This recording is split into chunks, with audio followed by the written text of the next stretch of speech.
Afternoon for those of you that are on the east. Is now starting. All attendees are in the listen-only mode.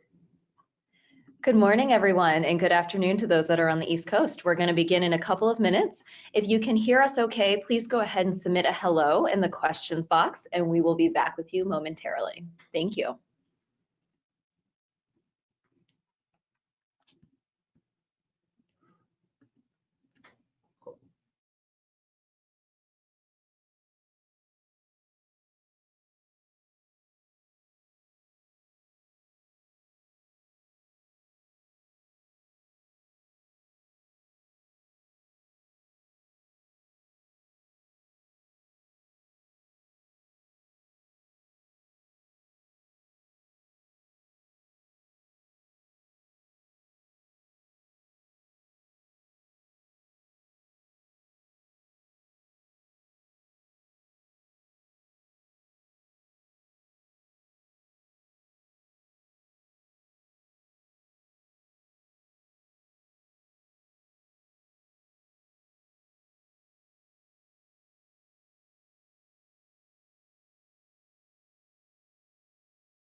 Good morning, everyone. This is Christine Cruz-Vergara with you here this morning. Welcome to our Insights Product Workshop. Welcome to our Trust and Safety Product Workshop.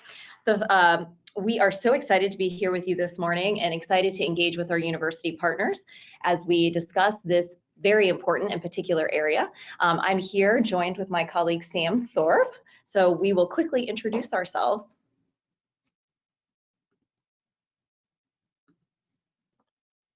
For those of you that don't know me, my name is Christine Cruz-Vergara. I'm our Vice President for Higher Education and Student Success. Sam? Hi, my name's Sam, and I'm a Senior Product Manager on our Employer Product team here at Handshake. Wonderful. To all of you that are out there, thank you to many of you that provided feedback on our pre-workshop survey. As always, we very much appreciate the feedback that you share throughout the year and all of the prep that you help us do as we set up for these particular workshops. In today's session, as always, for those of you that have participated in some of our previous workshops, we'll be reviewing some of the responses in our workshop together and also asking you to interact with us in Poll Everywhere polls that will allow us to go a little bit deeper into some of these questions. We're going to kind of take it a level deeper so that will continue to help Sam and the team shape how we're going to be evolving and developing some of these features as it relates to trust and safety with you all. So thank you so much, and we're excited to kind of dive into the future of trust. We'll review the agenda next. All right, so what you see on here is what we are going to be able to go through today. We'll be talking about Handshake's mission and product development process, the current trust and safety landscape, of course, We'll make this interactive, so we'll be taking in your feedback and brainstorming with you, and we'll recap at the end with next steps and leave plenty of time for questions. As we review the particular trust and safety landscape, this one is a really broad topic, and for those of you that were involved in our data and insights workshop in the fall, you know that with some of these larger topics, we need to provide more context, we need to be able to dig in at a slightly deeper level. So I just want to provide a little bit more information about what we're going to review. First, we're going to want to talk through some of the principles that are underlying the trust and safety systems. Sam has been working really hard on that and will be the one to go through some of those pieces. He's also going to share with you some of the product development improvements that we're already thinking about making with regards to this particular area. And then we're also going to share back with you the feedback that we've received over the past year in combination with the responses that you provided for the pre-workshop survey and how we plan to use some of those to continue making improvements in the trust and safety space. And then finally, of course, we will actually talk about next steps and the timeline for when all of that will actually happen. So in this next section, before I turn it over to Sam, I want to make sure that we have a chance to actually talk about the product process and how Handshake implements our new features and improvements. For those of you that are unfamiliar, Handshake is now the largest career network for early talent. We have 900 plus universities, 17 million students and young alumni, and over 450,000 companies that we work with.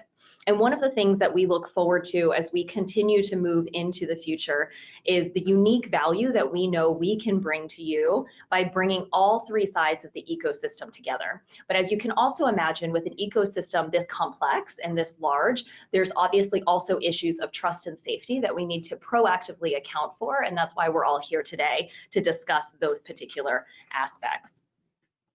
So wanted to make sure that I reiterate, I probably sound like a broken record for those of you that have had a chance to see me at different events over the course of the past few months, but I think it's really important that we continue to reiterate our commitments for 2020. We are heavily invested in our relationships with university partners. We are invested in the university product.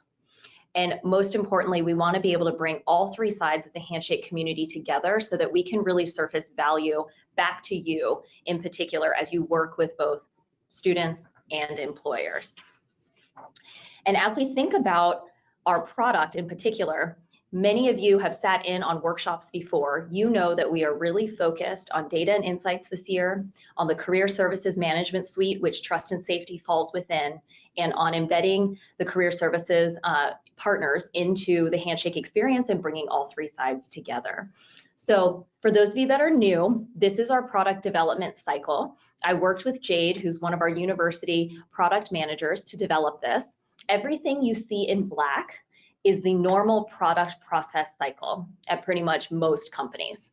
You start with research and strategy, you have design, you build, you test and analyze, and then of course you iterate on that particular piece. It was particularly important for us in the fall as we listened to your feedback that we wanted to make sure our university partners had a chance to actually be involved in the product process every step along the way, or kind of where you were most interested in. So everything you see in red is unique to Handshake and is how we embed you, our university partners, in the process with us. So as you can see, we're currently in stage 1 right now with research and strategy, and we are focused on the product workshop where we are digging in to understand the problem better. We're trying to make sure we frame that correctly because that will in turn lead to the solutions that we come up with.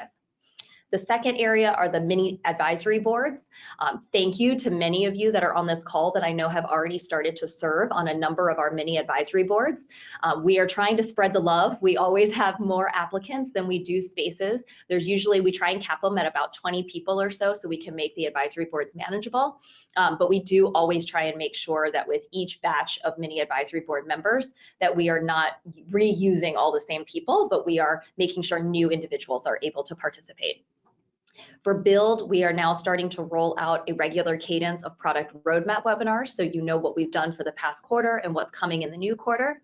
And then of course we have beta groups for those that are most interested in kind of trying out the new thing to be able to also give us live feedback so that we can continue to iterate on it before we roll it out to the entire Handshake community. And of course, those that submit an application for the mini advisory board, if you're not selected, you'll have first dibs to be able to sign up for the beta group if you wish to be able to do that.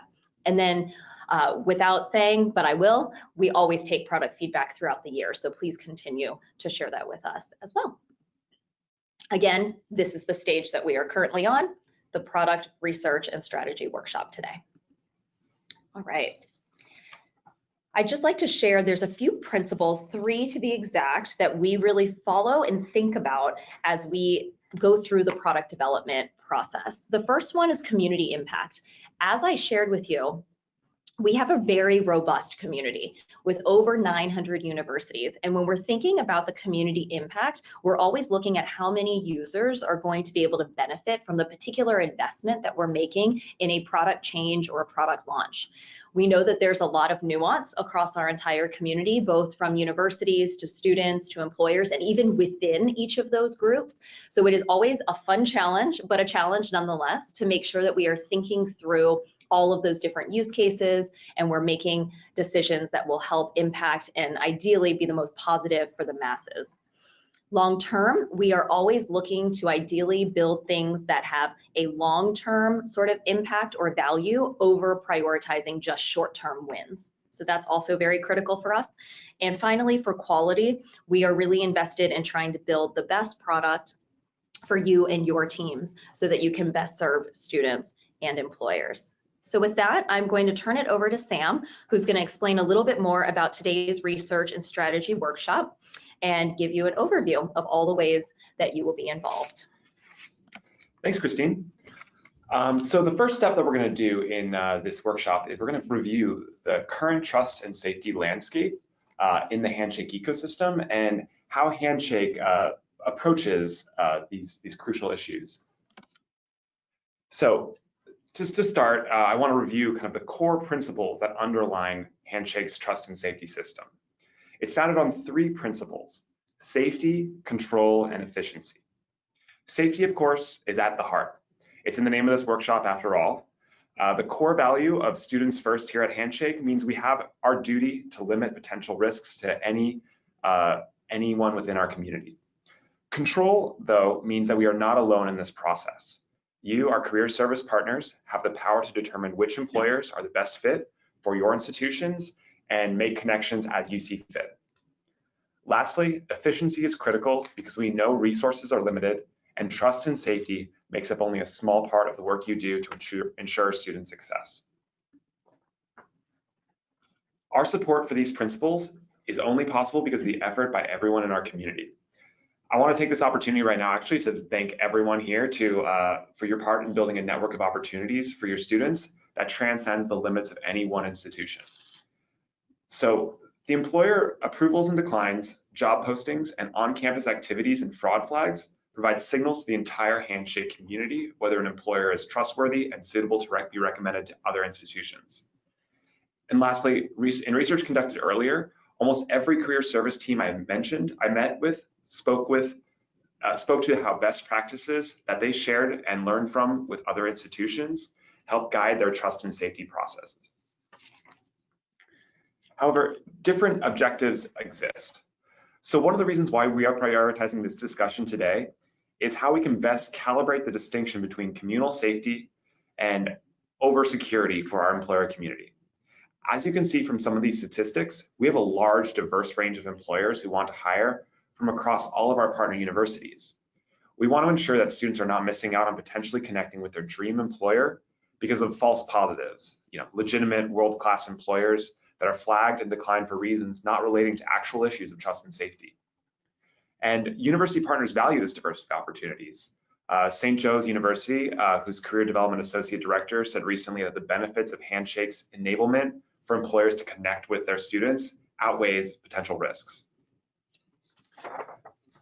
So I want to highlight a few examples of these sorts of employers. So the first example that I want to point to is ByteDance. So ByteDance is by many accounts the world's most valuable private technology company in the world at $78 billion. You may have heard of an app that they make. It's called TikTok. Yeah, I know it's massive and a lot of fun videos on there, and I enjoy it myself. I'm sure your students do also. And while many of their jobs are offered in their headquarters in China, because they are based in China, they do offer positions like this global HR consultant at their offices in Los Angeles and others among their offices in Silicon Valley. However, I do want to highlight that ByteDance, despite being a top tier employer, has only been approved at 82 schools and declined at 386. As a result, it has a trust score of 56, which it's out of 100. It's not a great trust score, and by many accounts is signaling that they have something potentially wrong with their business. Next up, I want to highlight is one that's actually pretty personal to me. Darden Restaurants is the corporate parent of Olive Garden, Longhorn Steakhouse, Yard House, many more leading restaurant brands. I actually had the opportunity to intern at their corporate headquarters in Orlando the summer between my junior and senior year in their procurement and supply chain department. It was a really great experience. It actually triggered my love for technology and got me down the path in careers that I have got to me where I am today. So they offer a lot of really cool opportunities. As you can see, they offer data science internships, IT, like I mentioned, they have some finance roles, supply chain, really interesting opportunities that are beyond just the in-restaurant operations. However, Darden itself has a trust score of 63 and has been declined at twice as many universities as they have requested. So as you can see, there's some calibration that we're looking to get out from this workshop to understand, how we can signal genuine cases of potential risk, while also helping some of our strong employers provide access to these really cool opportunities to your students. So I want to return again to this diagram. As I'm sure some of you may have heard, there's this old adage in business that you can make things fast and cheap, but you can't make them good. You can make them good and fast, or cheap and good, but you can't have all three. And so recognizing the need to balance all three sides of our trust and safety principles requires us to make tough trade-offs. In a similar fashion, so your voice is critical to ensure that we balance these carefully and ensure that our trust and safety systems maximize safety, streamlines your team's operation, and expands opportunities for everyone within our ecosystem. So I want to take a pause here and just kind of instruct everyone that this is not just a webinar where I just talk to you with slides. This is an actual interactive process. So if you have a web browser available, you can do it on your phone. You can do it on a tab within your browser. But if you can go to the website that's listed there, polev.com/handshake C381, enter your full name and school and click continue. You'll be able to respond to some polls that we have coming up. I'm going to pause here for a second and make sure you're able to get access to that and log in. And we'll also be putting it in the link in the chat as well, so you'll be able to click that directly.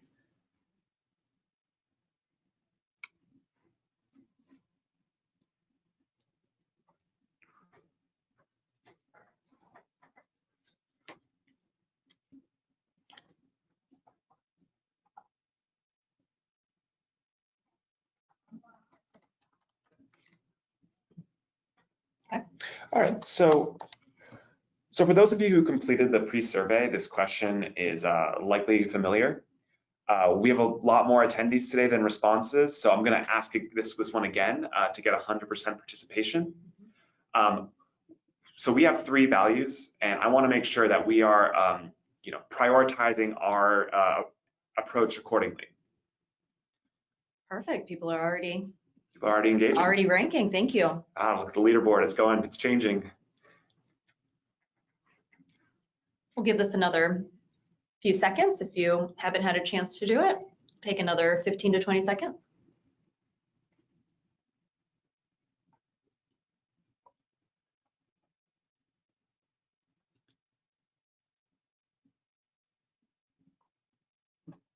All right. Okay, wonderful. This looks great. Seems like it's pretty settled. So it's interesting how this compares to our survey because it aligns pretty closely. So in our pre-survey, safety was clearly the first priority, with 77% of responses saying that it is their number one concern. Control and efficiency were split pretty evenly behind at 9% and 17% at the number one spot, and then with an even split at number two. And so this clearly shows that safety is the first concern as you approach connecting with new employers. However, with control and efficiency being pretty evenly split between second and third, we want to obviously make sure that we collect responses for those and understand how we can best deliver towards those principles. Mm-hmm. So, given that safety was number one, we're going to start with that principle, drilling down into some of the details to understand how you audit employers for legitimacy. So if you haven't opened the link to the interactive questions, now is a great time because we're going to have a lot more of those coming up. So on the earlier survey, we asked what details were used to determine an employer's legitimacy. Some of the top used values are the company website, the trust score, and fraud flags and Handshake, followed closely behind by the email domain and other schools' approvals and declines. As I mentioned, the community of schools makes safety a team sport, and this clearly highlights that with the approvals and declines, the trust score, fraud flags being clear signals that the efforts of other institutions is a clear signal to you as a fellow career services professional in understanding what is legitimate and what is not for an employer. However, we asked you for these that you can select as many as you want. So not necessarily which ones were the most important.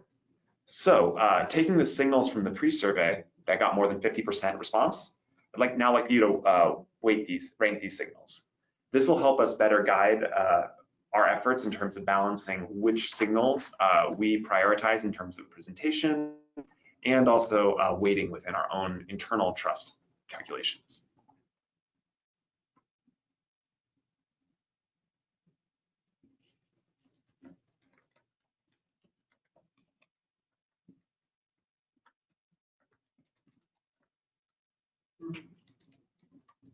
Interesting. It's like we're still moving.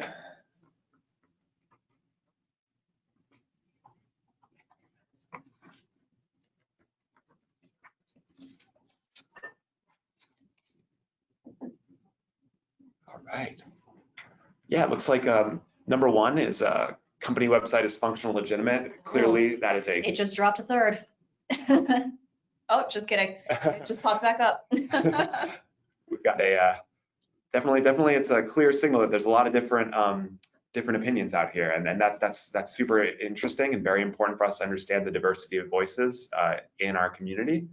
Company website, it's a signal of who the business is online. We want to make sure that it works first of all, and that it presents a legitimate business. Yeah. Next behind we have the flags and Handshake and the trust score. We're going to go talk about those in a little bit more detail. So we know that flagging is very important. We know that flags are critical. However, we want to make sure that they're as powerful as possible. So we asked in the pre-survey what reasons you flagged in the last few months.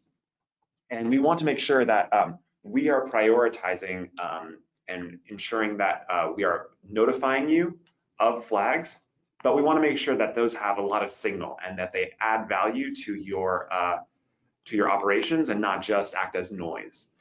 One thing that I've heard in some of the pre-session interviews that I've conducted with a number of career services staffs, that there's just a lot of flags out there, and we want to make sure that we're only notifying you for the ones that are actually going to give you a better insight into who is a legitimate employer and who's not. And Sam, just to clarify, when you say signal or notify, you mean understanding which of these particular reasons are then going to be weighted more heavily in the trust score and what compiles the trust score, and then something in the product to be able to be indicated to our university partners, not literally a like email notification. Exactly. Okay. And also though, the one thing that we have also heard is that a lot of schools are concerned that they're not being notified enough of trust scores. So we want to also include the option for schools to schedule notifications and If a trust score changes. if a or trust something score like that. changes, Okay. or Great. clearly for this, if, for example, there is a negative student experience at a approved employer, we want to make sure that schools have the ability to curate and manage their employer community That's great. in an active way. Okay, wonderful. Excellent. Looks like Answers are starting to slow, yeah. but definitely two very clear answers. Interesting. Okay. Not surprising. Employers asking for money from students and obviously scams. Yeah, those are clear signals of. But it's interesting to see the negative student experience also seems to really matter as well, which is again very understandable.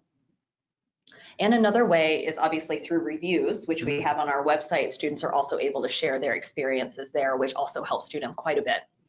So that's good. It's good reinforcement. Excellent. Okay, great. Let's move on. Great. So the going back again to that earlier survey we did around which signals are most valuable to you. So I want to take this moment to share some of the results we got from our pre-survey to describe how your institution uses the trust score. By and large, the majority of our employers it said that the trust score factors into our decision somewhat. We review all employers with some scores justifying increased or decreased scrutiny. So that was a clear majority among a pretty large number of operations. So this aligns greatly with our recommendations that the trust score only be factored into declines and that an employer be considered holistically before rejecting. However, as we can see, there is a diversity of responses, and we want to make sure that we can capture and understand how we communicate these out to other universities, because we want to ensure that the trust score is reflective of the right legitimacy signals and not just a number that you just trust wholeheartedly. We want to make sure that it's accurate and reflective of the employers. It's interesting to see the next two scores are those that use the trust score to automatically decline or approve, which I know you'll talk about more later. So. Yeah, absolutely. Cool. Because that's exactly what the next section is all about, which we want to do is for control. So as I mentioned, one of our key principles is supporting autonomy. So Handshake wants its trust and safety tools to support individual control over the management of your career services. And we don't want to dictate necessarily to you how to manage your universities. We know there's a lot of different schools out there with different ways in which they want to run their career services offices, and we want to support that. So going back again to declining employers, we asked the reasons behind declining employers, just to give you an indication of how different schools consider the declines for employers. So this ties into trust and safety, but it also ties into the individual standards in which a school views its employers. We've heard a lot of diversity in terms of what standards that schools have. For example, some handle employers from all across the world. Others will only handle employers within the United States or even within a smaller geographic region. Likewise, opportunities do not matching student bodies. Some will limit theirs based on the majors and specific programs offered. Others take a more broad approach and say that, well, if a student wants that opportunity, we'd rather make it available rather than not. Whereas others are clearly more universal, such as invalid profile information, suspected fraud, insufficient information, hiring norms. These are clear signals of trust and are pretty much universal across our respondents.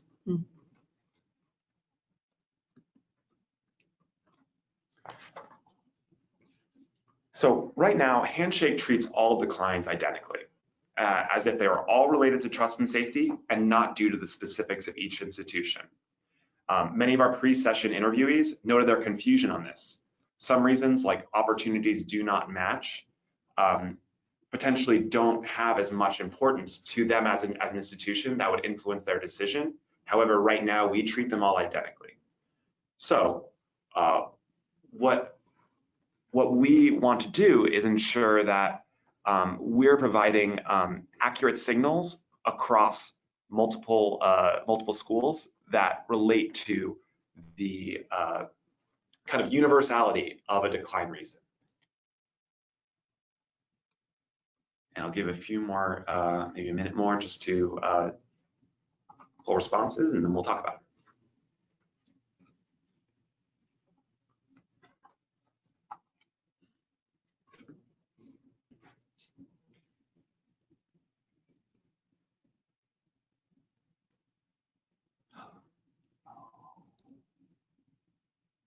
If for any reason you're not able to select more than one reason and you're having trouble, please feel free to comment in the comment box with your other thoughts, and please note your name and your institution. We go through all of the remarks, all of the feedback, all of the comments and questions, and we'll be able to include that in all of our data and feedback. So sorry if the poll's not quite working the way that we had intended for it to today. So again, if you're only able to leave one answer, please just feel free to provide the rest of your answers in the chat box. And we're also happy to send out a post survey with these again, just to respond and have them with the multi-select option available. Yeah, absolutely. Thank you.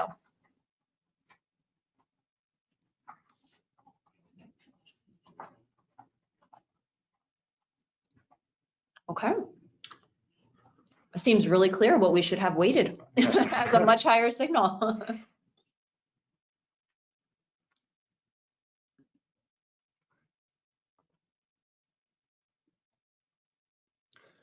So given that each school is unique and has its own concerns, would knowing the reasons why other schools declined an employer influence your decision? So this ties back with the prior question. Being able to know that if someone declines due to school-specific requirements, and that ties in with 75% of their declines, would that influence your decision? Or potentially, if they were all declined due to suspected fraud, would that influence your decision?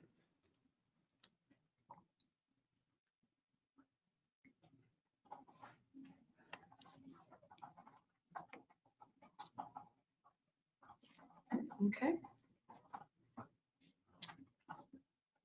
Seems pretty solid on this one. Yeah, it seems pretty strong signals that being able to know that a decline was What the reasons were. What the reasons were, yeah, exactly.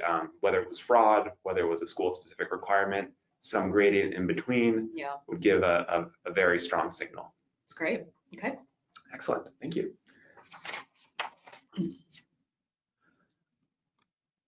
The next step that I want to talk about is we do hear a lot from our employer community that they really want to connect with many schools, and one thing that they really want to know is how can I re-engage with employers, with schools. So we hear that they want to learn how, and one thing is like how can they approach. So we're just trying to gauge like the appetite for from your school community, how much, what would be the likely outcome. And if you wrote other, we will have a option to have a free text response in just a minute. So we're going to collect that.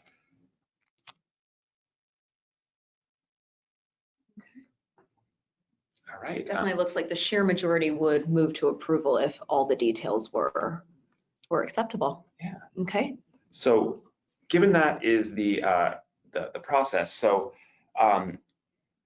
if this were to happen, how would you like to follow that process? So assuming we knew how that employer either updated its process, we want to understand what the next step is. So how can we make your process easier to manage that approval or decline if they've actually followed the rules and updated their details and fixed anything that they need to.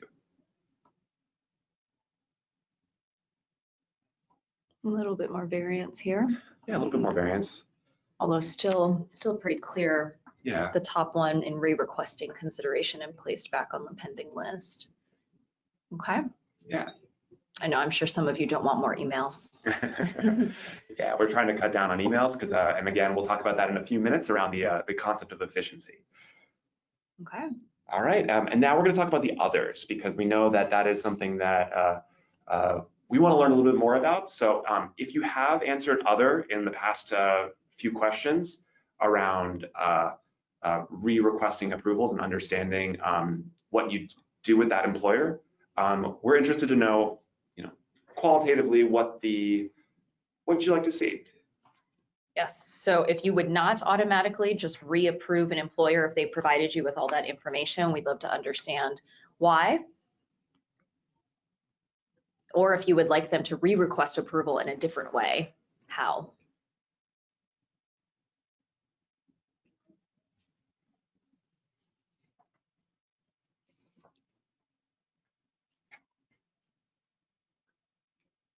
All right, at Loyola Chicago, if the employer doesn't meet your threshold, you put them in process and you review them weekly. Okay.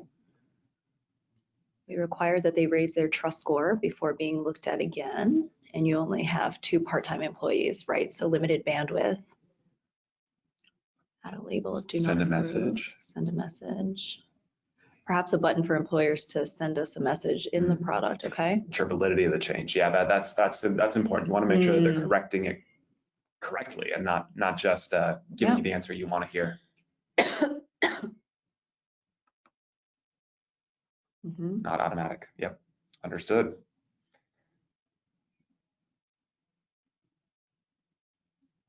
Oh, that's good. You don't want to have to try and remember the reasons that you didn't approve them in the first place. Yeah, that's something that so we have to think about making sure that that's clear and easy for people to recall. Don't want employers to be re-request without limitations. Yeah, absolutely. Easier for them to be put back in a pending bin if they redecline. Okay.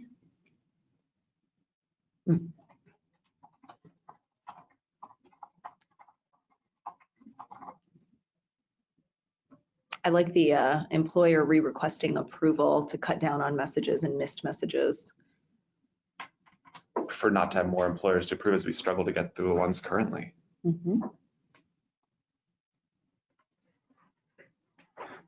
Yeah, absolutely. We have some distributed campuses and folks that also have some different processes even within your own institution. Yeah, important to know that they were re-requesting. So yeah, this is similar to a few of the things we've heard. This is really great. Please feel free to, we're gonna close this particular poll and move on. But if you have other thoughts that you've not had a chance to participate in or to submit to us, please feel free to use the chat box and our team is collecting those at the same time. Love we've got a supporter for the re-request bin. Yeah, love it. Okay, great, thank you. Thank you, everyone. So a lot of these responses, they're fantastic. And one of the things that they point to is the limitations of any one institution to manage the volume that you get on a daily basis. As you know, Handshake is a marketplace of employers and universities and students, and we connect them all together. But that sheer volume is such that we know it can be difficult to manage all of the outcomes. So in our pre-survey, we did ask you about how much time you spend allocated to different activities. So I've separated these out into a few different buckets. The first one is the trust activities. And as you can see, 80% of you and 71% of you respectively said that you spend too much time, either that was very much too much time or just somewhat too much time, but on that employer approvals and job approvals process. And you know, that's a lot of time. And we know that this is just trust and not other activities potentially that your department could be spent doing other activities. Additionally, 45% of you, a plurality, said that monitoring for fraud took too little time, that you'd like to spend more time actively monitoring for fraud within your network and not just doing the employer approvals and job approvals process. You want more active control. Ad hoc requests, it was about right, so that seems like it's pretty in alignment. We did also ask you though about some more strategic activities, so more around the bigger picture activities at your schools. And 65% of you, a majority, said that identifying new strategic employers, you had too little time. Likewise, 67% said that marketing to employers spend too little time. 48%, which is not a majority per se, but it is the most in that bucket. Building employer relationships, too little time as well. So just the balancing between departmental resources is something that, as Handshake, we want to be very cognizant of, and we want to make sure that we are building the products that allow you to direct resources accordingly. So I'm going to start off with a question. It's a little bit not necessarily directly related to product, but it is, what is your comfort level with automation? So automation is, a computer system that will do something for you. And we want to just understand kind of the different comfort levels across our university partners to understand, how we can best build products that include automation to allow you to prioritize resources accordingly. Whether that's something that we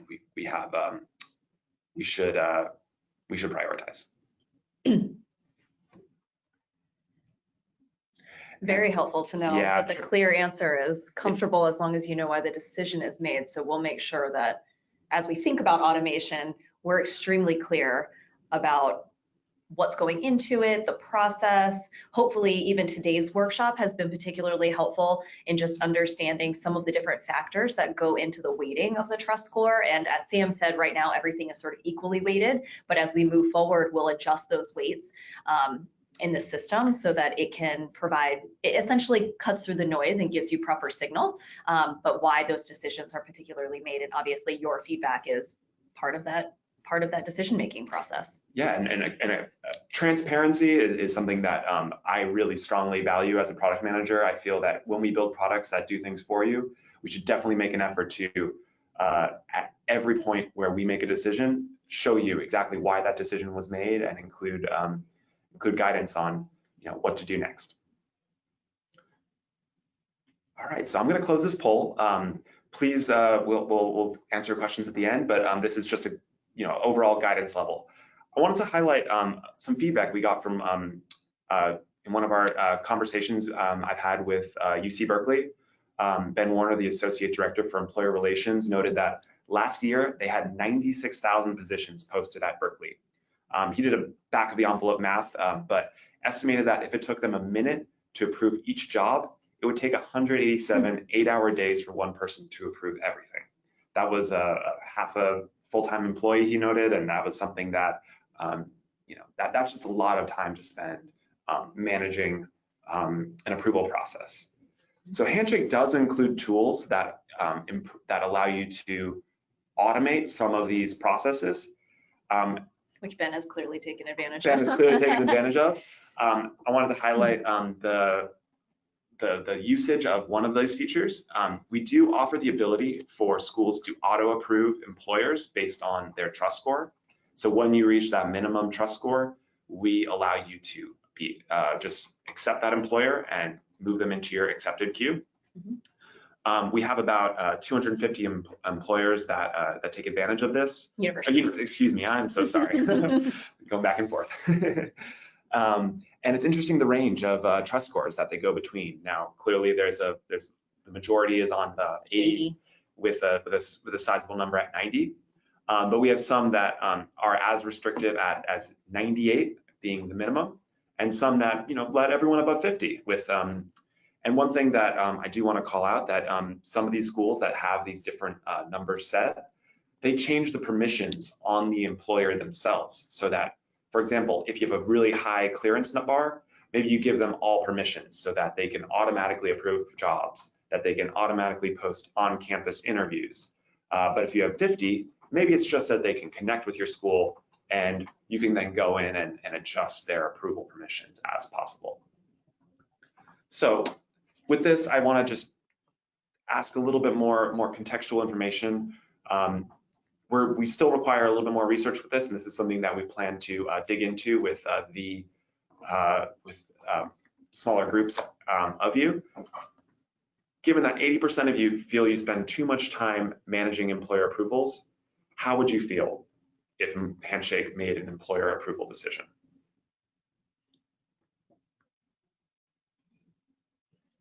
It's about what I expected. This is about what I expected as well. Yeah, and this is definitely solid feedback, and we really value. This is why the notion of control is something that we strongly have at the core of our trust and safety principles. Mm-hmm. We want to make sure that you as a university have ultimately the say in what there is, but we do want to offer some solutions for those that, as indicated, that wish to participate and take advantage of. We want to include some tools there for that. Yeah. So this really helps us with our prioritization of how we approach some of these automation processes. I think it's also really interesting because obviously on one hand, we often hear feedback from our university partners and we understand their challenges and their struggles with not having enough time, not having enough staff members, bandwidth being really stretched thin in being able to handle employer approvals or to be able to do some of this. At the same time, I recognize that there's also anxiousness and nervousness around potentially having that fully automated or having Handshake play a larger role in that. And so, neither here nor there, but more just I think it's good to be able to see that we sit in the middle of that tension and that our university partners hold that tension as well as they try and wrestle with, okay, is my time more valuable? Do I want to trust in these ways? Do I not? So what's the trade-off for me as an institution, right? And so I think this is very insightful and very helpful. And then, the somewhat in favor is that 21%. And so for us to think about what options do we provide for those that do want to take advantage of it, and what that could look like. So yeah, thanks, Sam. Absolutely, and again, this helps us prioritize and understand how we can adjust our own internal resources accordingly to build the right products for our entire ecosystem. So with that, I'm going to turn away from how we're at today and talk about potentially some changes that we're going to make in the future and get your feedback directly on some of these changes. So as we've discussed, we know you rely on the trust score in order to make informed decisions in the management of your employee relations. Handshake constantly evolves the signals it incorporates into the numeric trust score, but in order to reflect some of these recent findings, I have a number of changes in the weighting that I would like to validate with you today. So first, we're going to increase the weight of the employer profile details and email domain validation. In analyses of trustworthy employers, we determined that these details have a powerful correlation with factors in trust. Next, we're going to decrease the weight of approvals and decline.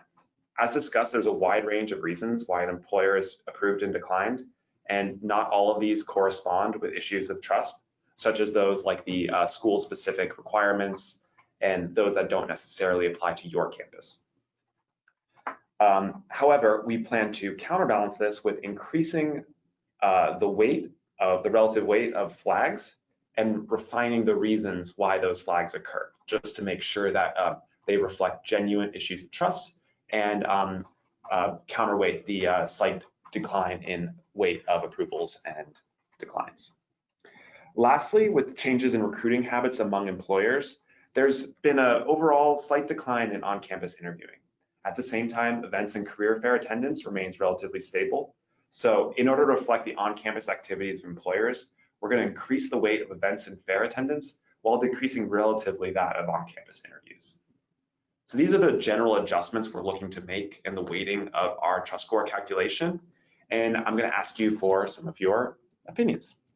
So do these adjustments align with what you think that the trust score would be weighted on?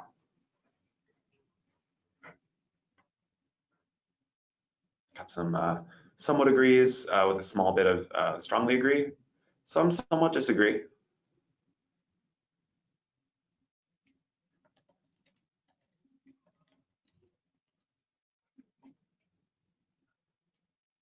Excellent. A lot of somewhat agrees.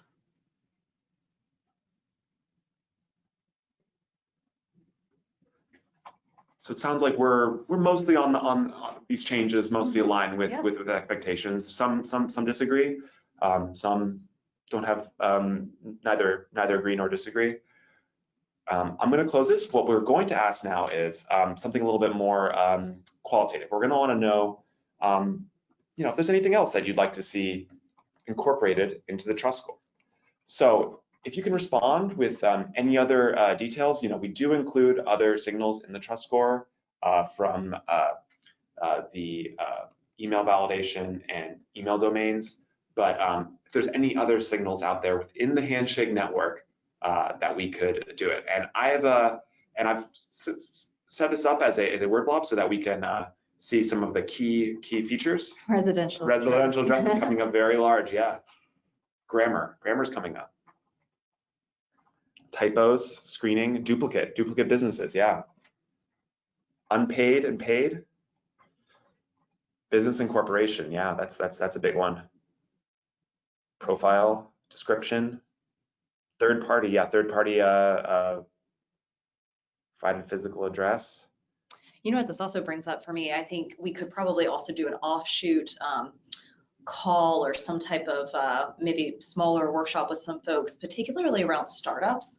I know that there are a number of schools that work heavily with startups, and some of them might not have some of the things that a larger corporation or business may have, but are also legitimate. And I know that some schools want to desperately figure out a way to also sift through the noise there to ensure that the students potentially do get in with a really great startup early on, but at the same time are, of course, safe. And how do you kind of tell the difference between one that is and one that isn't? And I think that's kind of almost a separate offshoot of this topic. Yeah, exactly. I in my other research for my other projects I'm working on, I did speak with a startup that for the longest time was in stealth mode before they raised their Series A and got a sizable investment, and now are rapidly expanding in the US. They have a large number of declines just because they requested it while they were in stealth mode. So how do we provide signals that they are actually are there? Yeah, we'll have to think through that. Yeah, so Better Business Bureau, yeah, there's a lot of really good flags here. So maps. Grammar. I mean, Grammar, grammar. That's a pretty solid and simple one. Typos. Okay. All right. Thank you so much. This information is very helpful. So the next feature that we're looking to change within Handshake is better employer communication. So I've built out a small process diagram to show how this would work within Handshake. So an employer requests to connect with your students. You receive a notification. You go through your process to validate and gauge their legitimacy. The change here, critically, is when you select decline, we require you to select a reason behind why you're declining that employer. That decline reason is then going to be communicated to the employer. So going back to that question that I had earlier around how you'd like to interact with employers and manage oftentimes the large volume of declines and re-requests, messages back and forth. We want to make sure that it's very easy for the employer to understand why, and also for your staff later on down the line, why ultimately you decided to not interact with this employer. So this way you could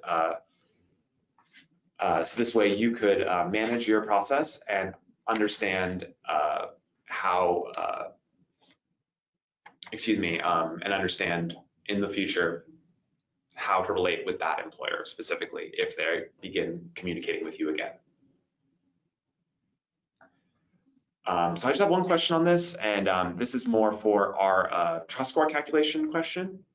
As we discussed, there's some decline reasons that aren't related specifically to your school. Would excluding those declines, if you understood them, improve, worsen, or have no impact on the trust score in your opinion?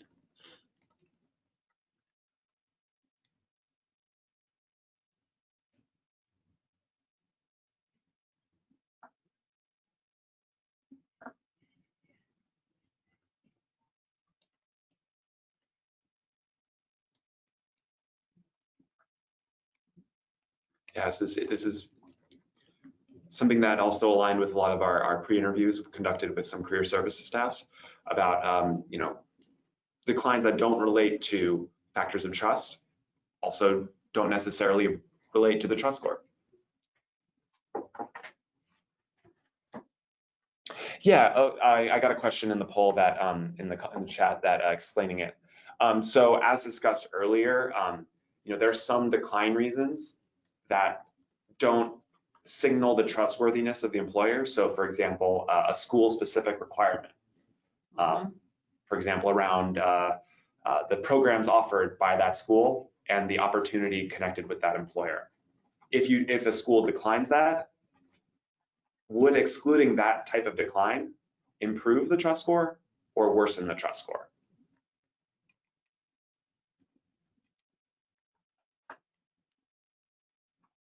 So this tightens the focus of the trust score to only narrow down on those sorts of declines that relate to issues of fraud or suspiciousness around the employer, and less around the specifics of the institutions that have declined it in the past.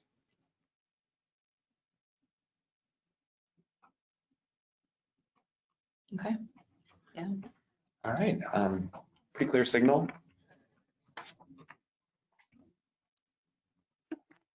So next steps. All right. So with that, we are coming to a close in our workshop today, and we're going to open up for Q&A momentarily. I want to remind you again that this is our product planning process, and today we are at the research and strategy phase. So obviously, you are all participating. Thank you again very much for not only the pre-workshop survey, the continuous feedback, but also your participation in today's workshop. We are going to send out opportunities for you to apply to be part of the mini advisory board on trust and safety. So please look out for that. And of course, here you can see sort of the timeline on everything. Sam is going to be working with the engineers and with the design teams around building out potential mock-ups, taking a look at the weighting of everything that we've talked about, making sure that in fact our trust score does become a higher signal to you. And that is going to be work that we are doing over the course of the next 2 quarters. We will have an actual product roadmap webinar for Q2 or Q2 2020, which will be coming up in a few months, where we will be able to provide some updates on what that is looking like. We will have a beta that will come shortly after that. So probably at that point, we're looking maybe in the summertime-ish, and then we will, of course, have ongoing product feedback. Yeah, we really value your voice in this process. Ongoing feedback is critical in ensuring that we take into account your voice as we continue the development process. Absolutely. Now, I do think as you go through, Sam, you are probably going to have a high number of applicants for this. So I think choosing members for the mini advisory board is probably going to be an even higher challenge. I think it will rival the numbers that we had for the insights and data, which was well over 150 applicants for only 20 spots. So get ready. Yeah. Excited.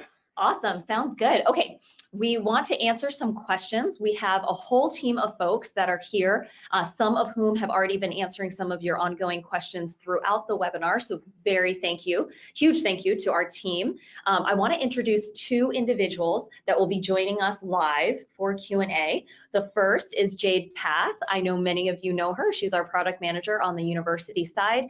She's been with us the whole time, and she will also join us for some of the questions.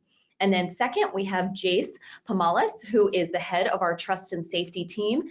For those of you that have had any issues with fraud or flags or things like that, you often work with Jace, and you have heard from him as well. So welcome, Jace and Jade. We're excited to have you, and we will go ahead and jump into the questions. Does that sound good, everyone? Great. Cool. Okay, perfect. Sounds good. Okay, for the first question, do you want to take it? Do you want me to take it? I'm happy to take this one. Okay. So we got a question, as some of you remember in the first, most of you probably remember in the first section around the context, I showed 2 examples of ByteDance and Dardan. So the question is, why is ByteDance and Dardan's trust score so low? There's a number of factors in this. For both, I believe it is largely due to the opportunities that they offered. In ByteDance's case, a lot of their opportunities are located internationally. When they first joined the platform, they had an international address because they hadn't opened their US offices yet. So as a result, when ByteDance first started requesting, and they also didn't have the brand recognition that they do now with the rise and prominence of TikTok in the US. As a result, they were rejected by a number of schools, and when schools start rejecting, that can influence the trust score, because more declines it signals a less trustworthy employer, and that in turn influences the next school that will be likely to decline them. Similar to that, Darden, they do offer a lot of great opportunities at their headquarters. They also, being a restaurant company, do occasionally post jobs for their local restaurant management and restaurant operations roles. Some schools, want to offer opportunities to their students that are more limited, and as a result, Darden didn't meet the requirements for those specific schools, and in turn were rejected. Wonderful, thank you, Sam. We have a good question here that says, are there instances of fraud in Handshake? So I'll take that. The answer is yes, we do occasionally have instances of fraud. As you all know, anytime there is, well, really in society, there's always a little bit of crime. And so when it comes to fraud, we do have some on the platform. It is quite rare. It is like 0.006%, incredibly low as compared to what you would typically see on a LinkedIn, Indeed, that sort of thing. And so that is, while it happens, it doesn't happen super often. What is actually more likely to happen, and what we've noticed, I know Jace could probably speak to this as well, is that we're actually seeing more fraud happen off of the platform, but people impersonating Handshake or noting Handshake as the place where they got information, even if that's actually not where they got the information. So as we've become a bigger, more prominent company, our name is more recognizable at this point. We have seen fraudsters, scammers use the Handshake name to say, hey student, I got your information off of Handshake, or I work at Handshake, or things like that. So they're impersonating us. As you can imagine, that's extremely frustrating for us, especially since they're not getting that information from us and obviously don't work here. And so we do report all of those instances to law enforcement. The response that we get back from law enforcement is that there's really nothing they can do nor anything we can do, since people are able to impersonate, and that we just need to continue to be vigilant in sharing with our partners, as I am with you right now, to make sure that we are proactively educating your students to be on the lookout. If something is too good to be true, it probably is. And it is actually something that Jason and I feel quite strongly about, that in the coming months, we're going to continue to work on ways that we can improve our education, and ways in which we can provide you with information so that you can also educate your students on what to look for fraud or scammers, and how they can protect themselves, how students can protect themselves, because truly these are actually lifelong lessons that they'll need long after they leave the institution and will continue to come up against over the course of their lifetime. I want to be cognizant of time. I realize that we are running up to the end quite soon. Is that correct, team? I believe, or do we have a little bit more time? Do I have a little bit more time? Okay, wonderful. So we will take a few more questions as we move through. There's one here, Sam, that I'll give you. Is there information for employers when they first set up their account in telling them what is really important for them to fully fill out on their profile in Handshake, such as their email, their phone number, address, a working website? Because these are obviously the main reasons that they get declined. And so I think that's actually a really great question. Thank you, Sharina, so much for asking it. Sam, I'll let you take that one. This is a fantastic question, and this is something that I want to just kind of remind everyone that actually I'm an employer product manager, and that's something that I in twin track with the work that I'm doing with you all to ensure that our universities have the best information that they have to gauge legitimacy. We also want to provide back to our employers the signals that they need in order to put their best foot forward and demonstrate their credibility and their legitimacy as an employer. So we're, in parallel to the work that we're going to be doing to provide you with better indicators of an employer's legitimacy, we're also going to be doing work to inform employers of all the required fields they need. So currently, right now, our sign-up flow has a few additional points that we want to make sure that employers understand, such as phone number, making sure that they understand that their address is going to be shared with institutions and that it should reflect their genuine business address and not say, a home address or something along those lines. So those are details that we actively are going to be prioritizing as part of this project for our employer audience. And thank you for asking this question. It's an important one, and we want to make sure that both sides of our universities and our employers demonstrate credibility to each other, and Absolutely. Yeah. Thank you. Okay, I have to give a nice little shout out to our two Robins in the group. Robin Knight just wrote in and said, we see a lot less fraudulent attempts with Handshake. So thank you. I'm so glad that you've noticed the difference. And Robin McGregor notes, kudos to Handshake for quick notification to us when an employer has been hacked or some student profiles have been viewed. So huge thank you to Jace. Yeah, that is all his hard work. So thank you, thank you, thank you. Really, really appreciate it. We have a few other great questions that have come in. This is a really straightforward one. Do employers see their own flags? And if so, can they request Handshake to have them removed? Sam or Jace, either of you, would you like to take I can that? answer the first one. Do employers see their own flags? The answer is no. Employers do not know that they've been flagged. It is anonymous to them. They won't know who flagged them. They won't know that they have a flag.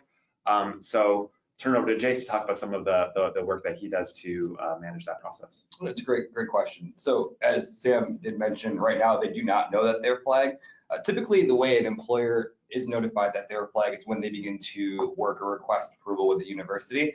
They're typically notified that there's a flag on their account, or give them a little bit of reason behind that. Now, we do allow the flag system to be anonymous and private, so we do not reveal by any means who flagged them. However, a university can give the content of that flag to the specific employer. Also, employers will reach out too if they've been declined and just told that they were declined because of a flag on their account. They'll reach out and ask, I've heard we have a flag on our account. Can you please provide more information into that regards? At that point, what we can do is we can provide them with the content of the flag again, no information on who flagged them, no information on the university, and allow them the opportunity to understand why they were flagged so that they can then try to take action to remedy that situation. Again, that's another conversation that Sam and I are having in regards to how that notification works, and maybe is it a great idea to let employers know when they've been flagged at all? But right now that is the process currently. So they can either be notified through a university or by reaching out to our support team for more information. Wonderful. I'm going to actually combine the next couple of questions. Jade, I'm going to give this one to you because I know you've been working really closely with Sam on all of this as well. Regarding the flags, will we be making it possible for multiple people within the university, for example, career center staff, but also students, to both submit flags on the same employer?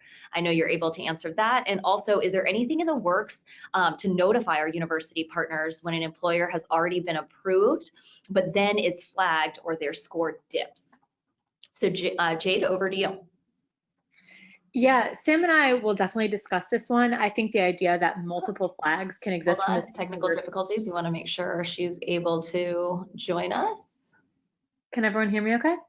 Sam, do you want to take this first? I can take this one, yeah. And then Jade can join us when she's able. Yeah, so I'm happy to start with the second question around notifications. I believe I mentioned it earlier, but it might have been just in passing. Yes, we are actively planning on delivering notifications to allow you to understand if any of your approved employers we're getting some notifications. Oh, so sorry. We couldn't hear Jade, but you all could hear Jade. So we're going to let Jade continue. Sorry about that. Go ahead, Jade. Okay, can everyone hear me okay, hopefully? I'll let Sam follow up on this one too, but just want to make sure that we highlight, I'm working really closely with Sam to understand how we can best support the flagging process on the university side and make it very clear to universities which flags exist, which companies should be reviewed that have new flags. So we'll make sure that all universities. We'll definitely discuss this one. I think the idea that multiple I'm flags. going to go ahead and mute here. I'm going to actually pass it over to Sam. It sounds like they can't hear me, so I'll pass it over to Sam to talk about how we're going to make sure that universities stay notified about flags.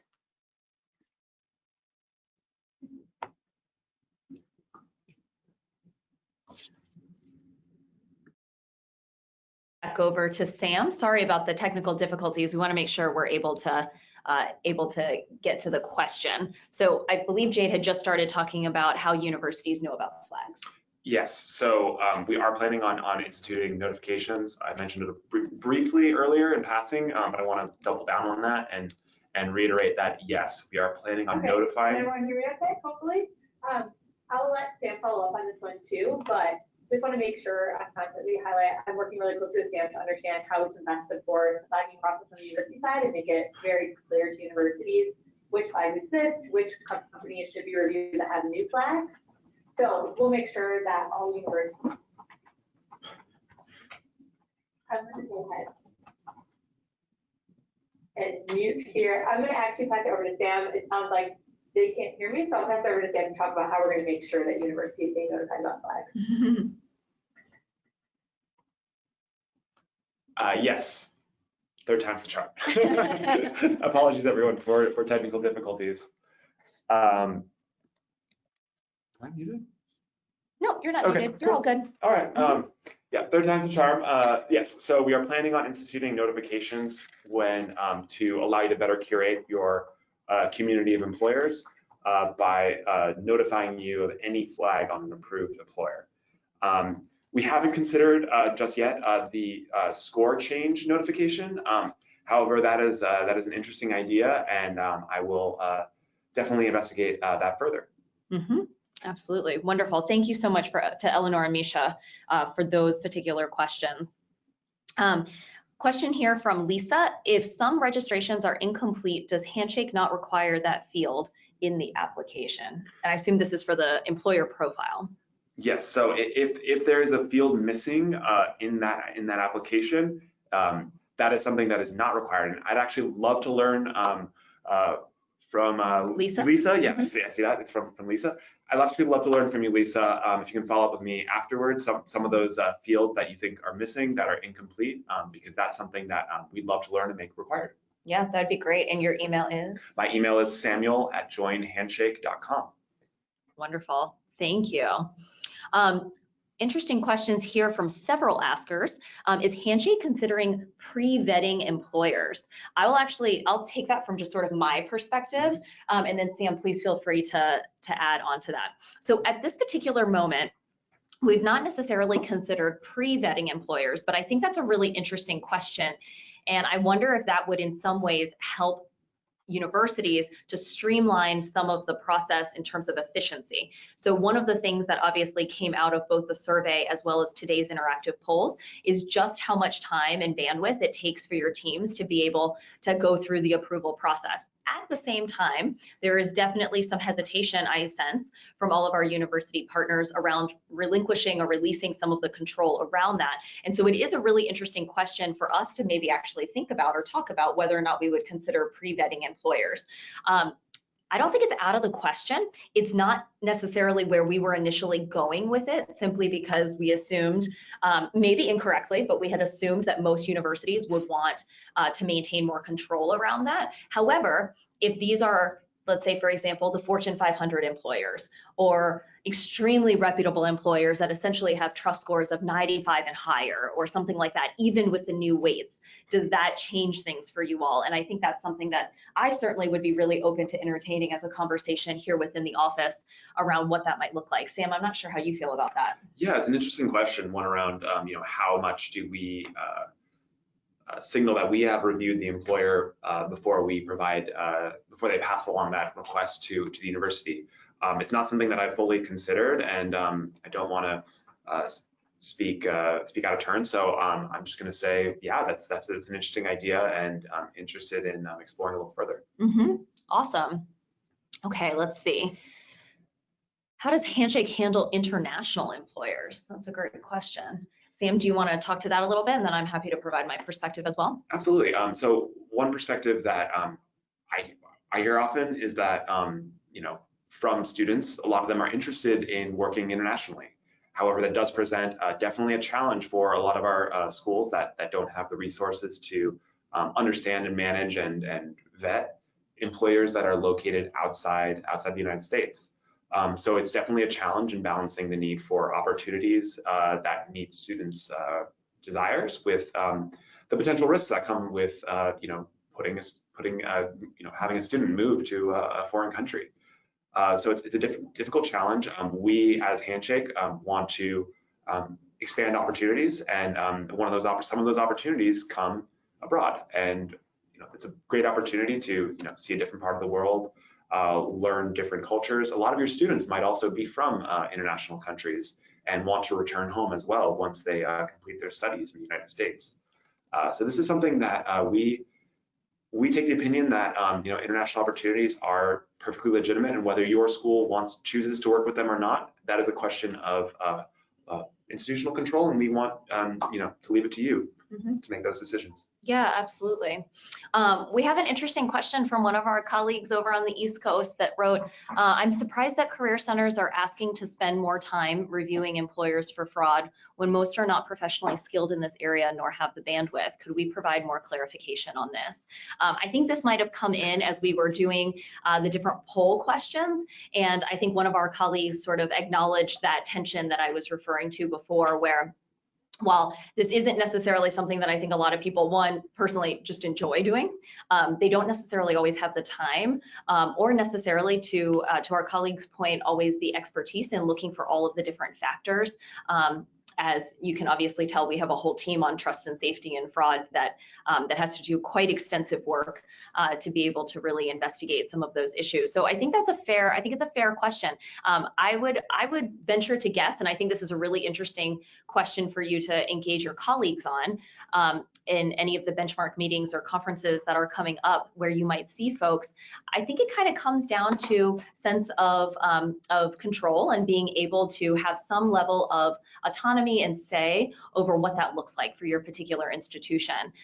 So while I know that can be surprising that some of your colleagues may wish to actually spend more time doing some of that, I think it really just comes down to varying levels of comfort and what that looks like for individuals. But that is definitely something that I know, as we talked about sort of the principles and those three bubbles that Sam showed around control and efficiency and safety. That's where the balance comes in, and I think that's where, as we help to pull this ecosystem together, we're really trying to help figure out the right weighting of even those particular principles so that we can have it be sort of the best and most efficient for all of you. I mean, for those of you that know me, know that I've worked in career services for over a decade, and I've worked with a lot of other legacy systems at the other institutions that I've worked at prior to when I joined Handshake as a university partner. And back then, you didn't have a system that could even alert you of a fraud situation. Individual schools had to figure that out or find it themselves, usually from a student reporting it to their office. And then I remember back in the day, I would send an email out on a listserv and ask if anybody else had this same employer on their system. And it was very much an organic and sort of each institution on their own trying to manage this and do that. And so as a company, we're trying to see if there are ways that we can help elevate that for you in an easier manner. Sorry, go ahead, Sam. No, sorry, I didn't jump in. On a tactical level, and I think if I understand the question correctly, it relates to some of those the weightings around too much time spent or not enough time spent on managing for fraud. And I think this could be an expression of some of the things we've heard a lot in these questions today about the desire to be notified of the fraud list, the potential fraud within their own community of approved employers. And I think that just not to make a leap, but potentially adding in those notifications for flags in your community of possibly thousands of employers could just be a way to allow you to take that extra few minutes a day to ensure that you have a truly safe employer community. Yeah, definitely. Thank you. We have one question that just came in that I think is actually really similar to the previous one, Sam, that you answered. So I just want to make sure that in case this person didn't hear that, that we answered their question. Is there a way to be alerted for flags that are added to a profile after they've been populated and after they've approved the employer, which I know was similar to, I think, Misha or Eleanor's question before. And the answer is yes, we're looking into how to make that possible. Exactly, and then that will allow you to make that effort to manage your fraud for your currently connected employers. Absolutely. Jace, I'm going to hand this next one over to you. The question is, do we ever remove flags for employers when they ask you to? Also, do you notify the Career Center if a flag is removed? And that's from Alexis. Really good question. Great question. So the answer there is yes. We handle those case by case. kind of give you a use case, like let's say an employer reached out because they found out that they were marked as a third-party recruiter who is not properly designated in Handshake. However, they've then remedied that situation, or let's say they don't have a working website. Again, they've remedied that situation. We'll then typically take the action of removing that flag for them if that situation is no longer valid. Now, there are other use cases there too, in regards to flags that maybe are more specific to the reason of decline for your specific institution rather than per se a legitimate flag that's marking the credibility of that employer. Keep in mind that every flag does negatively affect the employer's trust score. So if there is a flag that is more just explaining why you declined an employer, that's usually something we'd like to push more towards notes rather than impacting the employer as a whole. The second part of that question, do we notify career service or career centers when they're removed? I'd say that's a case-by-case basis also. So typically we will partner with our career offices if there's a dispute for a flag. So if the employer is disputing a flag, they want more information in that regards. What we'll do is we'll reach out to the career center, let them know what the question was, and then provide that information. If they decide that they want to remove that flag, then we'll go ahead and remove that flag for them. Now, we don't notify every single time. So if maybe there was something that was corrected, we do not notify the career center in those particular cases. I'd be curious if there was any interest in wanting those notifications. So if you want to throw that in the questions box and let me know if you find those notifications helpful or if that's just going to be additional noise, I'd be happy to take that feedback as well. Great, thank you, Jace, appreciate it.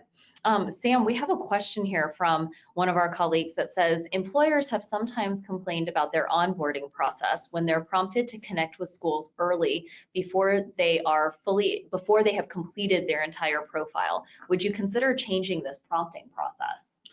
Thank you so much for this question. This is I know how you feel about this. This is something that I feel personally very strongly about. As Handshake, we really want to make sure that our employers don't privilege certain institutions and ensure that they connect with as many as is appropriate for their business. So if you have a strong, if you're looking for students that do supply chain management, you want to make sure you connect with every school that has a strong supply chain management organization. Mm-hmm. However, that challenge comes into play when if we limit the number of schools that they request up front, will they go back in and request more schools?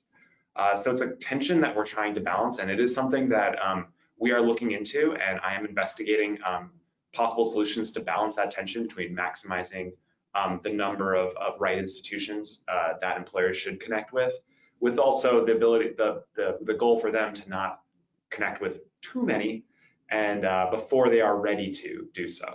We want to make sure that at the time of connection, at the time of registration is the time when we want them to see the value of Handshake as an employer and understand that there are schools out there that they can all connect with.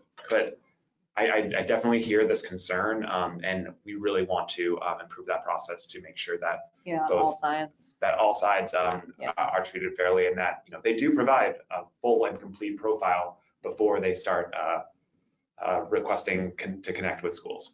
Yeah, definitely. I also want to reiterate, we've had several people ask if we can reshare the poll questions where it didn't allow you to be able to select more than one response, if we would reshare those so that you would be able to provide your feedback. We definitely will. We can send a post-webinar survey that includes those particular poll questions so that you're able to still answer. So for all the individuals that have asked for the ability to please be able to contribute and do that, we will do that for you, no problem at all. So I want to make sure that we touch on that. Thank you for your patience with that. I really want to make sure that we get those out because that information is going to be super helpful, and your voice is critical in understanding that. Yes, absolutely. All right, let's see. We have a few more questions here. Sam, do you want to take this one? Neva asked, how does Handshake view third-party recruiters? And then I can add in my perspective from the university side after you take that one. Yeah, third-party recruiters, they're a perfectly legitimate business. A lot of schools, a lot of companies will rely on them in order to maintain their staffing.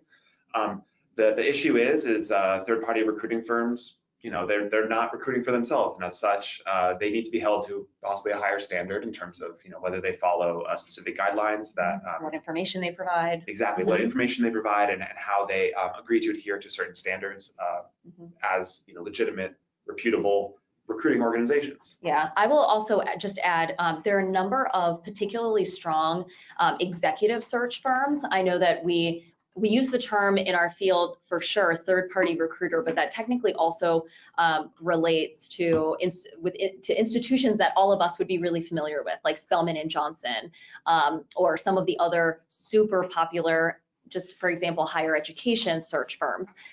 Sometimes those search firms are also recruiting for themselves. So they are definitely in the system.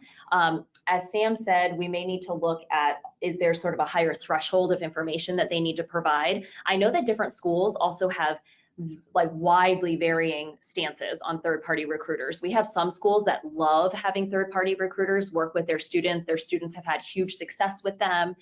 They really enjoy having those opportunities, both to work as a recruiter in their organization, but also for the positions that the recruiters are recruiting on behalf of. I know other schools that are on the other end of the spectrum that do not work with third-party recruiters at all. And then I know a lot of schools that sort of fall in the middle. And they do work with some recruiters, but they do require a certain amount of information from the recruiter to be disclosed to the Career Center, not necessarily to the student, but the Career Center just wants to be able to vet that, if you are recruiting for P&G or 3M or something like that, that they have that information and what that position is, so that should a student ask them a question about whether or not this is legitimate, they would be able to at least say, yes, it is. I can't yet disclose what the position is for until you are farther along in the process or something along those lines, but did want to make sure that you knew that piece. And Jace, did you want to add anything to that? Yeah, I did. I just want to speak in regards to third-party recruiters and staffing companies in general, because I think that's probably a flag that I see fairly often, and there can be a little bit of confusion in regards to how we handle those flags. So as Christine mentioned, there are sometimes companies or users that work for a third-party recruiter per se, but again, they're hiring internally. In those particular instances, we do not require that user to be marked as a third party. And that has caused a little bit of confusion sometimes with some of our partners. The reason we don't, though, is because if that user is only hiring for an internal position, then technically they're not acting in the manner of a third-party recruiter. So in those instances, we will not require them to have that designation. And then another interesting aspect there is with staffing companies. So the way we kind of look at that is it kind of comes down to like who's paying them, where are the paychecks coming from. So a lot of staffing companies may take you on or may take an employee on and may hire them and employ them for a year, 6 months, etc. And they will be paid in W-2 through that specific staffing agency. When a company is working for a staffing agency and they're working on outside projects but employed through that staffing agency, then we would not consider that a third-party instance as well, since they are hiring the employee internally and they're paying them internally, even though they may be working on a project for an outside firm. So I just wanted to provide a little bit of clarification there, because I know there can be a little confusion on how we handle some of those instances. Great, that's super helpful, Jace. I'm gonna actually just keep you right on with Misha has a question that I think would be great for you as well. Is there a number of flags that an organization or employer can receive that would then freeze the account until further review from Handshake or from the trust and safety team? Really good question. I'll say no, there's not a threshold per se, but I will say that we do review all flags within 24 hours. So if there's a number of flags and they're stating the same thing, we're not going to freeze them per se. However, flag 1, if it's in violation of our terms of service by any means, we're going to go ahead and take action on that. So it's not so much about the quantity of flags that are coming in for an employer, more about the violation of terms of service or whether they're operating within our procedures. So flag 1 would be just as important as flag 10. I would give them the same weight in that regards, because they're going to be equally important on how we handle that particular scenario. Perfect, thanks, Jace. Awesome. I'm going to actually go back to Neva real quick because she had a follow-up question regarding third party. And I would actually love to take this because it's a very active conversation that we're having at the moment. Is there any measure that would prevent a third party from stockpiling resumes? Such a good question. And this is actually something that we feel very strongly about because we know that at the moment, so many of you, let me actually give you a little bit of history. So many of you that have been with Handshake for a long time know that at the very beginning, when Handshake was first rolled out, there was no option or way for employers to sort of essentially bulk download a bunch of resumes.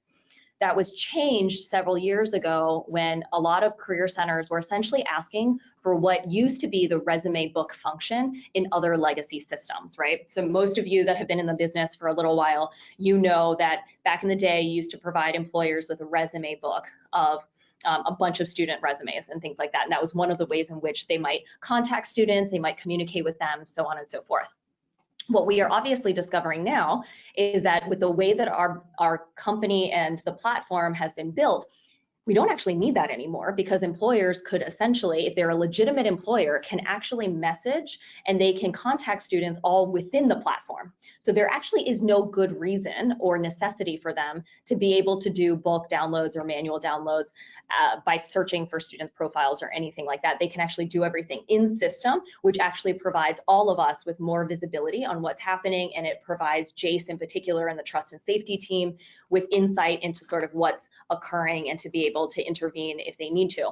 So one of the things that we are actually in active discussion right now is, for the sake of student safety, to be able to actually remove the bulk downloads or manual downloads of a bunch of student resumes so that nobody is able to do that. Now, we recognize that there are some large employers, very legitimate employers that some of you work with that may need to request access for whatever reason because of how they use their ATS or because of their own recruiting strategy. In those cases, we could probably handle that from a trust and safety case-by-case review to allow those particular employers to have that access.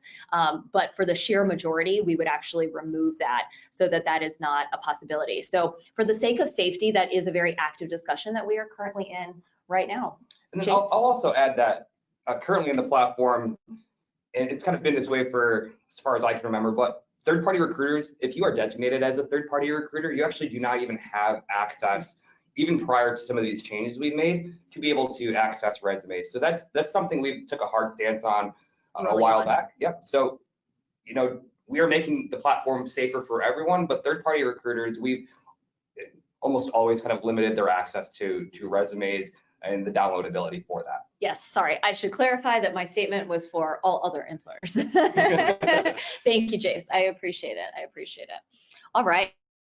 We have another question here from Courtney. Thank you so much. During the employer onboarding process and prompts, are there any ideas around further employer education?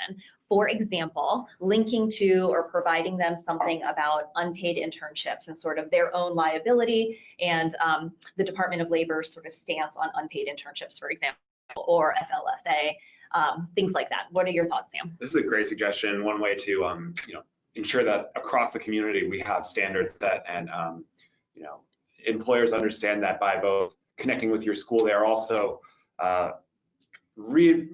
being reminded of some of the broad standards and I don't want to say best practices, but legal requirements of being a legitimate business.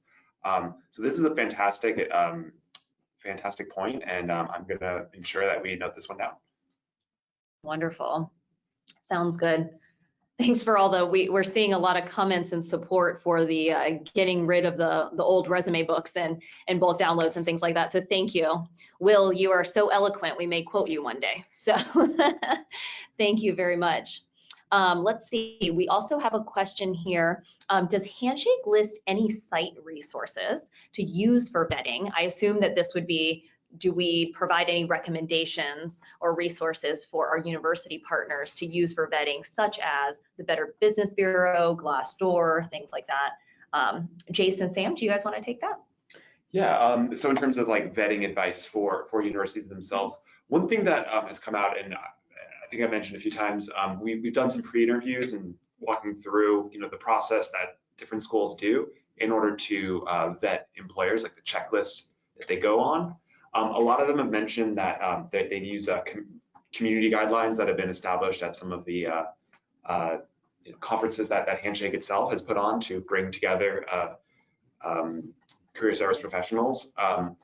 So we haven't provided directly ourselves, However, there has been a lot of community engagement and community development of some of these standards in terms of like which sites are used in order to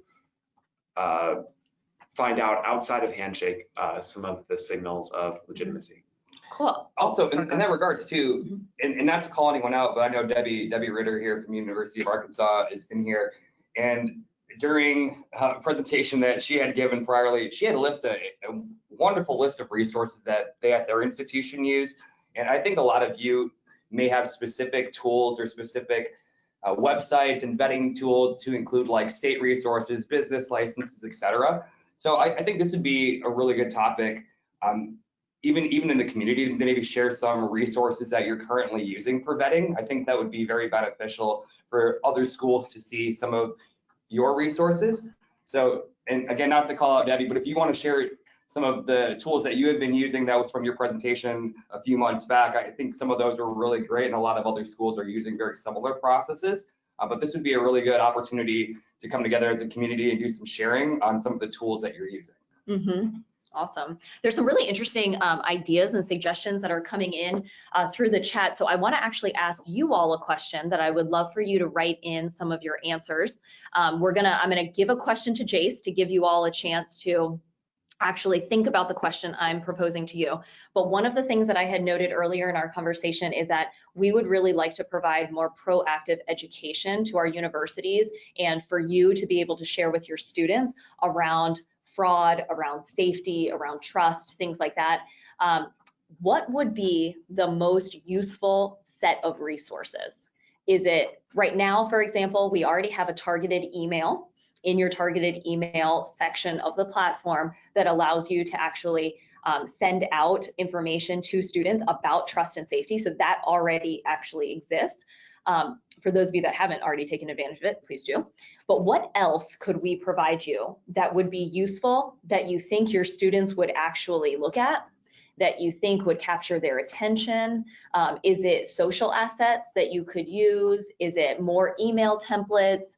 Is it, I don't know. I'm really open to sort of hearing what your thoughts are on what would be useful so that we can spend our time and energy actually developing something that you would like. So please send in your thoughts. We're going to look through those in a little bit. In the meantime, Jace, I've got a question for you, which is from Stephanie. I had previously been advised to put, quote, other flags when we have a concern, but it's not indicating fraud. For example, correct information about an account or an answer to a flag from another institution. Is this no longer valid or appropriate? Jason, Sam, what would you like? How would you like schools to handle this, especially in the interim while you're developing sort of this new system and new options for flagging and the trust score? Yeah, so putting in information to other helps. It definitely signals to other schools that the reason why the decline or your engagement with that employer happens. I would advise as we move forward with systems where, for example, we allow you to communicate the reason behind your decline to other institutions, to rely less on the flagging and more on the sharing of information around the reasons why declines occurred. In that way, we can reserve the flagging for more urgent issues. As Jace mentioned, he spends within 24 hours, he or someone on his team will review those flags. So it allows for more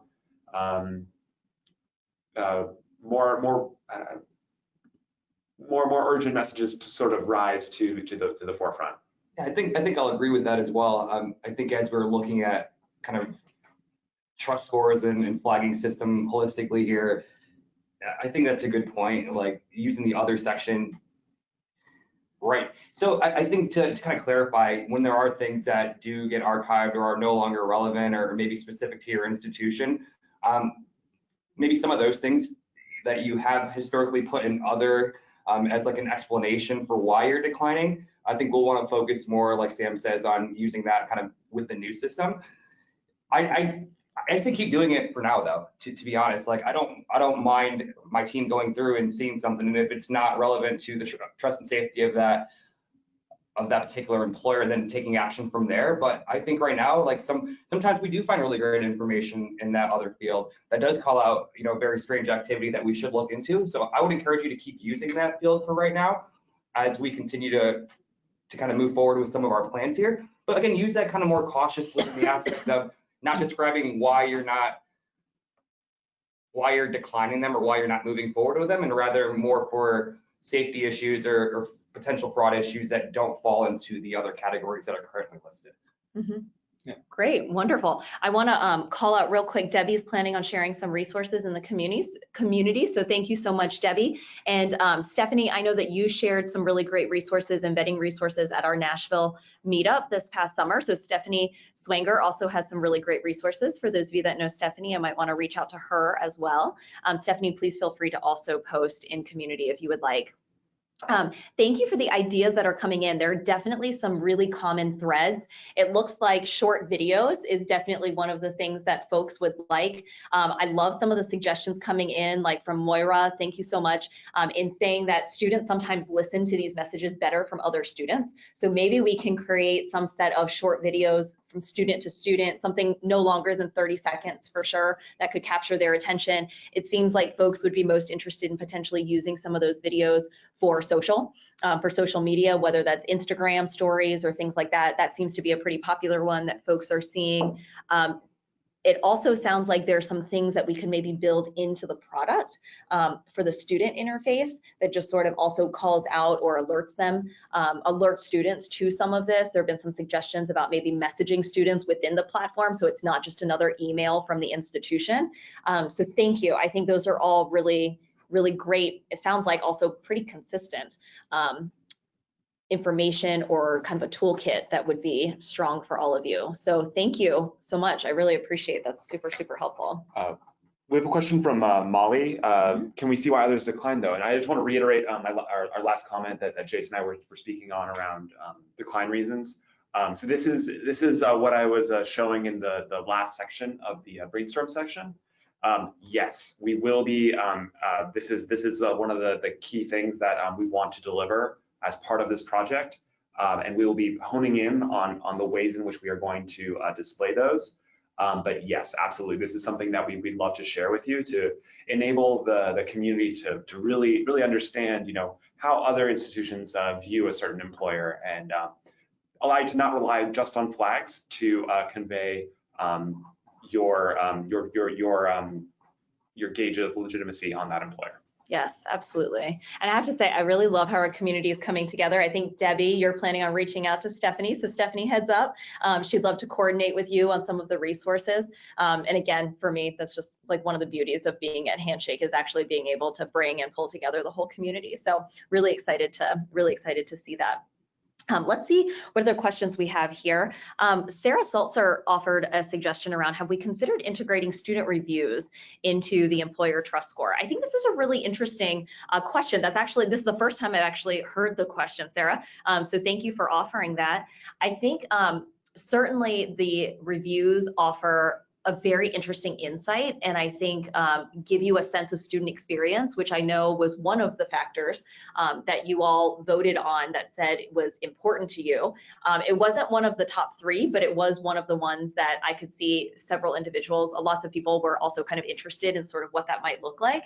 I think, I mean, Sam, you know sort of algorithms a little bit better than I do, but there are probably some pieces that we would, if we were to ever do this, we'd have to think pretty heavily about, because the reviews are obviously extremely subjective, exactly, right? Yeah. And very much due to individual personal opinion, experience, things like that. And one student's experience or the type of student they are might really be quite different from another student who might actually find that experience to be a good fit. But in aggregate, it's a really interesting question, and one that I suppose we could certainly work into our conversation as we consider thinking about all of these different factors. Absolutely. I really love this idea. It's super interesting. And as Christine mentioned, it does raise a lot of questions around, how we would approach this, because it is a very subjective rating.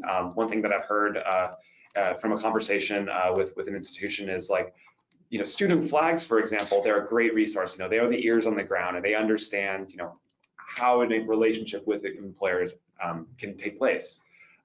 However, that has a double-edged sword effect, in which what is a perfectly normal behavior on the part of some employers might be strange or unusual from the perspective of a student that may not be part of the workforce. So for example, a student review talking about like a highly pressurized sales environment, that's a part of a corporate culture that may be, just part of the way that the operation works. And, many students, a lot of folks really enjoy that kind of, thrill of the hunt and pressure, but, others may not. And how do we calibrate that and understand the certain words and algorithmically gauge the sentiment analysis essentially of the text? Is going to require a lot of work, and it's something that I'm definitely interested in possibly exploring as a later iteration of the trust score improvements.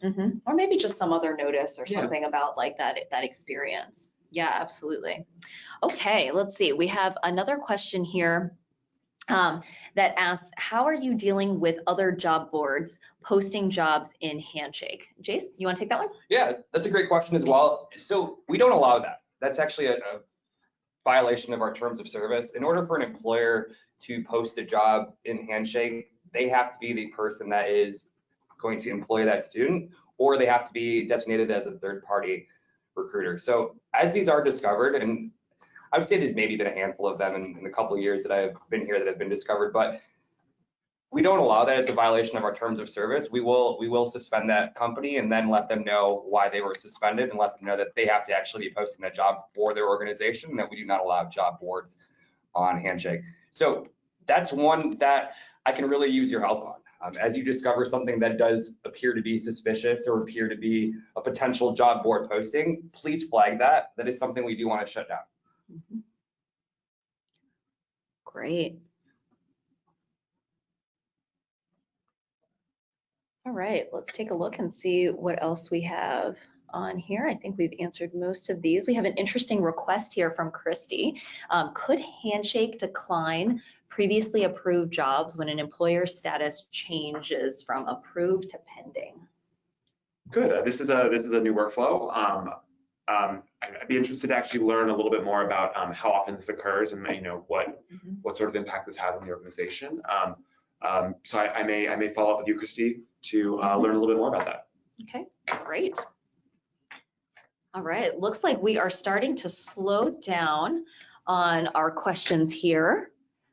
We know we still have a few more minutes. If we did not get to all of your questions, I know we have a mixture of both live question answering as well as questions that are being answered directly in our field.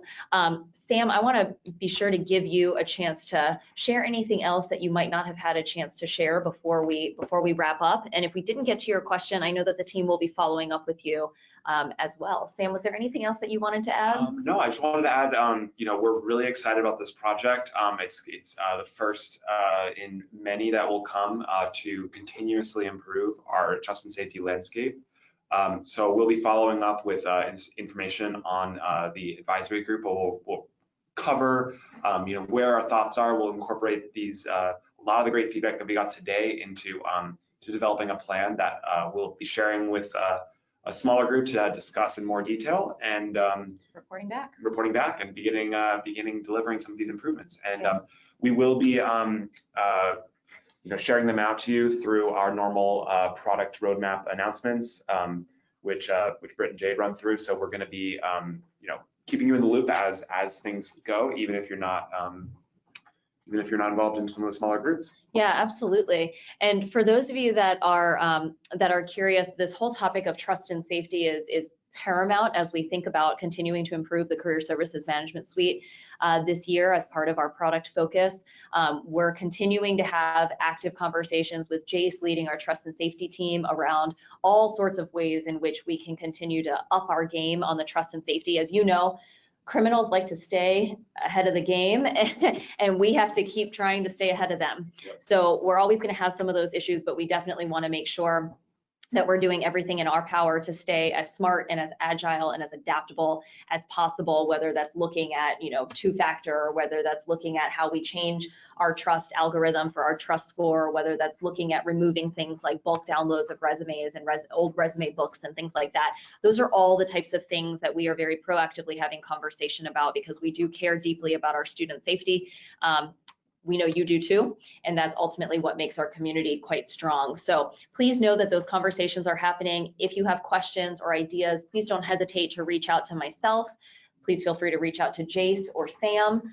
You're also welcome to reach out to Jade, who I know many of you know as well. And we look forward to continuing the conversation. So with that, I'm going to give you 10 minutes back of your time today, and I hope you have a wonderful Thursday. Thank you. Thanks.